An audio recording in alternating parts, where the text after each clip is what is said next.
Good morning. Today we're going to talk about potatoes. If you are not growing potatoes on your homestead, your farm, whatever you're calling where you live to help augment your food supply, you're messing up. One of the key factors with potatoes is seedbed preparation. And by that I mean you've got to work the soil at least a little bit to get them ready to put your potatoes in from last year, whether you're using seed potatoes or some of the smaller ones like we do, and put your potatoes to get them in the ground and get them going properly. This is our potatoes getting ready to be covered up. You can see that there are a lot of them. There are 5 rows, probably 60, 70 feet long. Wind's blowing out here. The first thing we did is we covered this thing up after we worked the soil in the fall with this silage tarp. Now, I've talked about why we use the silage tarp, not for stale seed beds, but for other reasons. And you can see that video when you have a chance. But this covers up the soil, which makes it much more readily available in lieu of inclement weather. After I uncovered the seed bed, I was relatively unhappy with everything that had transpired over the last few months, so I had to go back and rework some of it, but it does look and work much better now. One thing I will tell you about a tarp, when you leave it on for months at a time, that soil is easy to work. Where you see the tractor prints, those are where I ran the row builder. You can see how the beds are uplifted. Spacing with potatoes, not rocket science. Put them about a foot apart. If you get them too close, you'll know it, and you'll cull as necessary. It's not that big a deal. In between where the row builder was, you can see there's a trench right down the center where the potatoes are currently located. I did that with the middle buster. What that does is it allows me to keep the rows very straight with very little labor, i.e. I'm not dragging a hoe down through here with a string trying to keep everything straight, because the tires, where the tires go up and down the rows, is consistent. By dropping a row builder, it also makes the center trench consistent.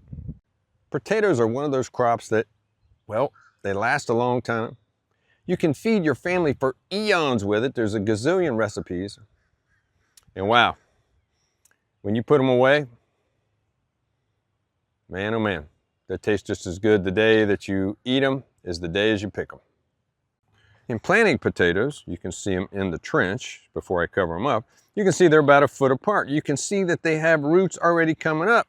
Now, this is early March here in Tennessee, and it's about 70 degrees out here.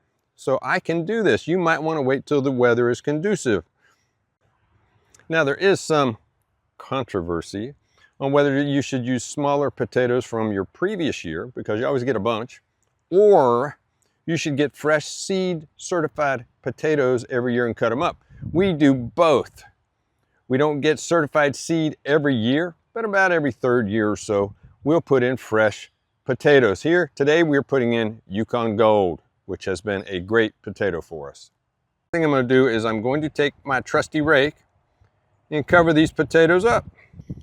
As you can see, I have covered up the potatoes in this particular row. You don't want to cover them up too deep. If you put them down a foot or so down in, they'll never make it back up. With that said, if you get them too shallow like I did here, potentially some of the bad weather we get could basically take them out, or at least that particular leg. Now, potatoes will take a freeze and they'll take a frost. So the earlier you can get them in, the better off you are. Hence all the seedbed preparation we do in the fall. Now I got to go through and cover them all up. Okay, the potatoes are covered up. What do we do now? We're going to put some triple 13 on there. Just slightly cover where we put the potatoes to give them a good start. And before you start sending me hate mail, let's talk about rates. My rate is sprinkle a little bit on top and move on. People argue about rates and spreaders. They argue about rates and speed and I don't have time for that. I have to grow hundreds, if not thousands of pounds of food every year. So I sprinkle a little bit on the top about every 2 weeks. We'll be just fine.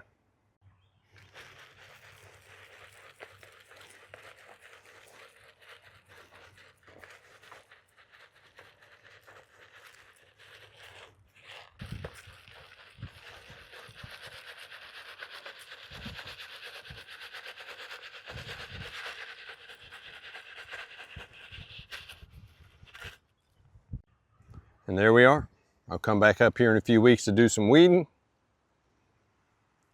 A couple weeks after that, we'll start fertilizing every so often. And I'll have potatoes every which way.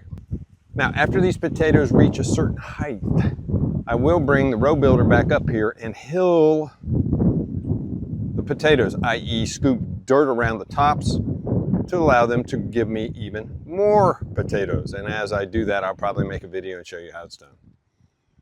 If you're not growing potatoes, something you need to think about.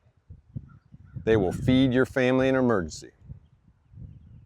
They're also pretty darn tasty. Until next time,